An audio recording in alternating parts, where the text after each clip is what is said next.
It's episode number 8 of the Dirt Trackers Rugby Show, and this week we're going to chat with Rory Keane down in Auckland about the French freezing pitch farce in the Six Nations.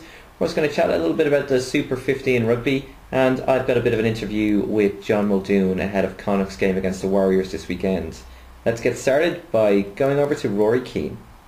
A lack of rugby at the weekend. We were all in the pub. I didn't make it over to Paris, and we were ready for a great game. And it was called off with 2 minutes to go, and we all looked at each other and said, "Do we have to chat to each other now? Do we have to have a conversation with each other?" So I was in my pajamas, Pat, down here, all ready to go. Sitting there incredulously with your Cocoa Pops going soggy in your hands. Just I've been shafted again.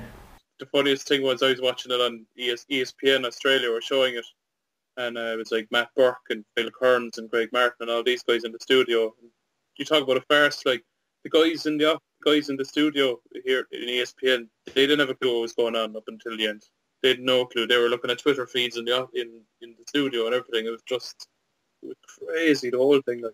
And that's it. Of course, well, they were saying because they held it earlier in the day, but then I think even if it was held at 3 o'clock, it was still in trouble. Like it had been something that was signposted. Like Vincent Clark came out around Wednesday or Tuesday actually even and said, we were lucky to get away with the Italy game, and it could happen again. And if it freezes, he couldn't see it going ahead. It was. I said I likened it to the Irish bailout there. What was it when? Fianna Fáil and the government claimed that it wasn't going ahead, and at the same time the IMF officials were in the country at the same time walking around. Like it's one of those things where like the emperor's new clothes. Like everybody could see it was going to be a trouble, but like the French and the officials in the Six Nations just said no, it's going ahead, and the last minute, oh actually you're right, it's not going ahead. Oh, it was an absolute joke, and it's not even what went on before. You had. I look at some of the French papers, like Bernard Laporte made a good point the other day, said there was top 14 matches being cancelled all during the week. As you said, Clark came out and said, listen, Jesus, we couldn't train today on the pitch.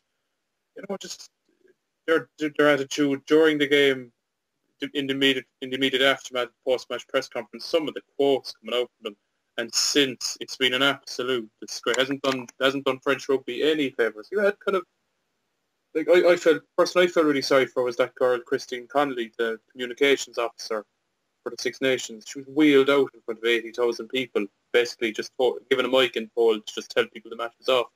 It wasn't her responsibility to do that.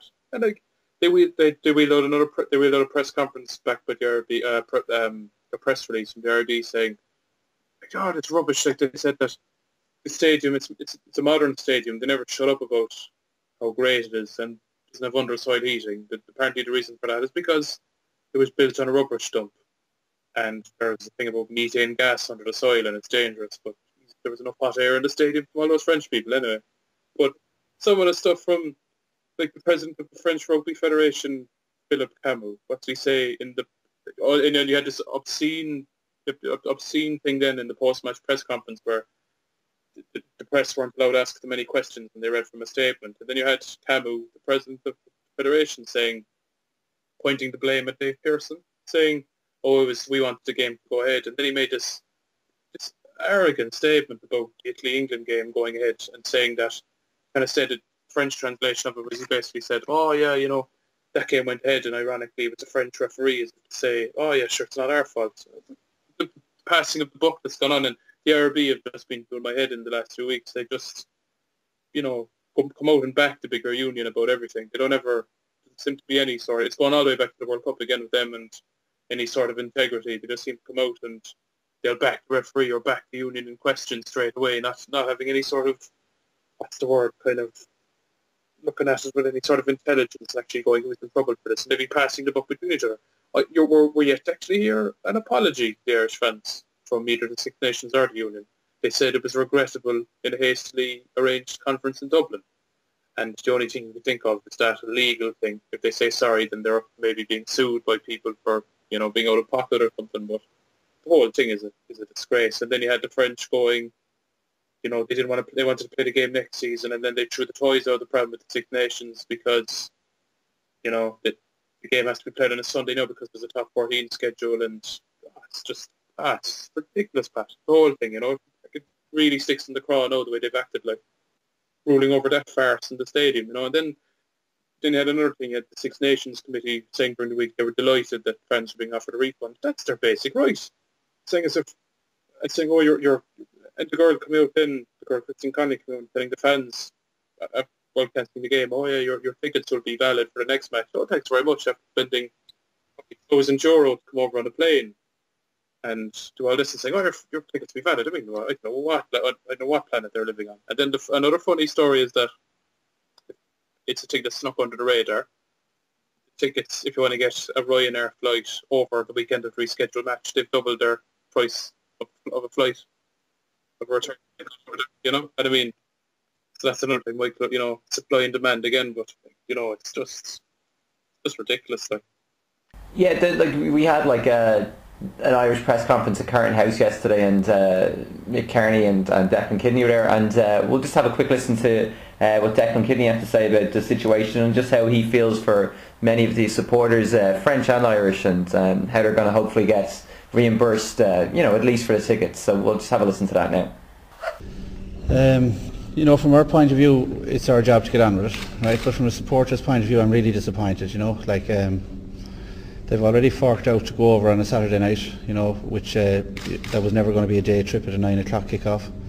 I think, for the supporters to have to do it at 4 o'clock on a Sunday, I'm not sure how they'll manage it. We've been really fortunate in the way that they have supported us, not alone the Irish team, but it's the same people, they support the provincial sides as well then too, and 4 o'clock on a Sunday is just, it's really awkward, isn't it? Can you afford to go for the whole weekend again? I doubt it, not in these times. And yet if you're fortunate enough to have work on Monday morning, how do you get home out of it on Sunday night? I would imagine that's extremely difficult. It's different for us as a team. Our job is to get on with it, and we'll do that. And we've a training session under our belt now. This morning, it's funny the way the hours go on this job. If you'd probably asked me a few hours ago, I might have been a bit different, but in fairness to the lads, we've moved on from it, and because that's what our job to do is. But for our supporters, we genuinely are disappointed for them, because I think it's just going to be extremely difficult for them. And we have next weekend starting now, the Super Rugby is starting, and one of the things I noticed was that there's an introduction of a white card to go with a red card and a yellow card. That this is something that a referee can put a player on report, I think is the words, if he suspects there's some foul play, and then the game can continue. But an issue that somebody raised to me was, what if there's a player put on reports, 10 minutes later the video ref finds out that he actually did throw a punch, but in the meantime the guys went and scored a try. Have you heard much about it? Has there been much chat about it down there? Yeah, there's been a lot of chat. It comes from Rugby League. It's been in Rugby League for years, and I think it's massively successful. It started off typically in Australia and the NRL, and the Super League in Britain adopted it. But the difference there is when it goes on report, it goes to a match official after the game straight away. So it's like it'll go to report. It's like 24 hours. From my interpretation of it, it's like 24 hours after it, rather than waiting for an independent match official to watch the game afterwards. The referee goes on report. It automatically goes to a sighting commissioner straight after the match. That's my interpretation of it. They had the unusual step of announcing the kind of launch of the new season. I saw there on TV3 News down in New Zealand when I was watching the video clips during the week. They had instead of bumper cars, bumper boats, and Richie McCaw was there, and he was bouncing around.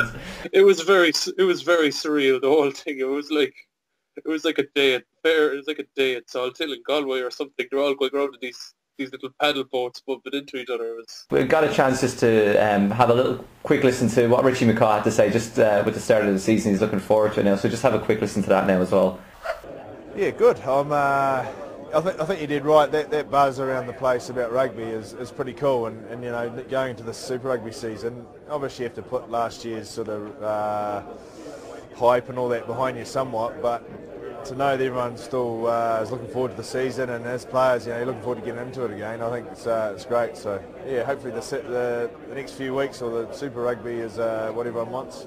Still some uncertainty for the Crusaders about where you're playing your games. Does that bother the guys? Well, the indications we've had is that we're going to be at the new park by second game. So yeah, that's what we're working on, and that's quite exciting to have a base really. I think the first game we're away somewhere. I'm not sure where. Napier is it? Yeah. So that's one used to that, but it'd be nice to know that the rest of the games are going to be in Christchurch. And Rory, is there anything else that's catching your eye down there? Another few kind of big stories as they gear up for another season of rugby down there. Crusaders are looking very strong, and everyone is very intrigued to see how the Auckland Blues are going to go. They haven't won the premier rugby county in here in New Zealand. Massive pedigree guys like Grant Fox, Carlos Spencer, Early Williams. Yet, they have trophy Kevin that's been fairly bare from it's a decade now with that club, but. The start with Crusaders, very interesting story. Last week they played a pre-season game against Wellington. It's kind of this annual thing that's been going on now for a few years between the two clubs. They play in this. It's in Mangakaraka. It's near Manawatu, and basically where the Whitelocks, the four brothers, grew up. And it's brilliant. They've converted this piece of land and a farm into a pitch. They put up all this temporary seating, so there was like 8,000 people basically on farmland watching this rugby match, and the Crusaders won out 19-11. But the really funny thing was, it's the first time the four Whitelock brothers had played together for the Crusaders. If people don't know, it's Sam Whitelock. He was the World Cup winning lock. His other three brothers are professionals with the Crusaders, so there's Adam, Lou, and George. And if anyone listening to the podcast, like to comment or send an email in, I mean, I can't think of an instance in professional rugby when there was four brothers all playing for one club at the same time. Like, I know you have the Tuolangi brothers have all played professional rugby, but they've never played together. There's a full fixture list in the Rabodirect Pro 12 League this weekend, and ahead of the action I caught up with Connacht's John Muldoon to preview the Warriors game at the sports ground and ask if Connacht can follow up on that home win against Harlequins in the Heineken Cup and get maybe a second home win in a row. Yeah, of course. I think we all felt that we just needed to get that win to push us a little bit and to, I suppose, get over that disappointment. And the lads are still in very good spirits, and there's always been a good camaraderie in the squad, and there's always been a good friendship. I think that win has probably lifted the spirits a lot over the last few weeks, and it makes life an awful lot easier coming in on the Monday morning or coming in on a wet morning for training when you have a win behind your belt. So it's definitely helped. All right.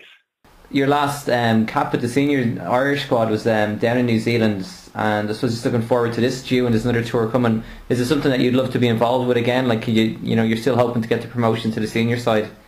Yeah, I think anyone that's playing for the provinces or any player wants to play for Ireland. Any Irish qualified player, no matter who he's playing with or where he is, wants to play for Ireland, and I'm no different. I think when you talk about New Zealand, I don't have great memories of it. Obviously, I have bittersweet memories of it as I broke my arm there in June of 2010 or whatever it was. Yeah, June 2010, and I had a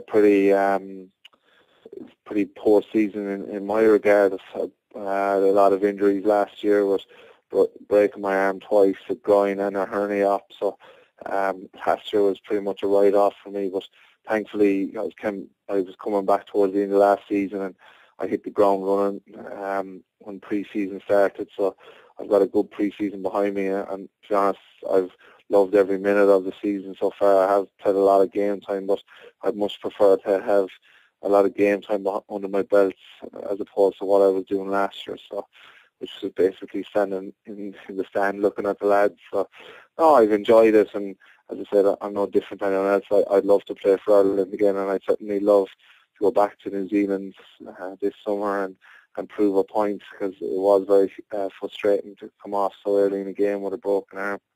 Alright, listen John, all the best, and I'm sure I'll talk to you soon enough again. Cheers, good man.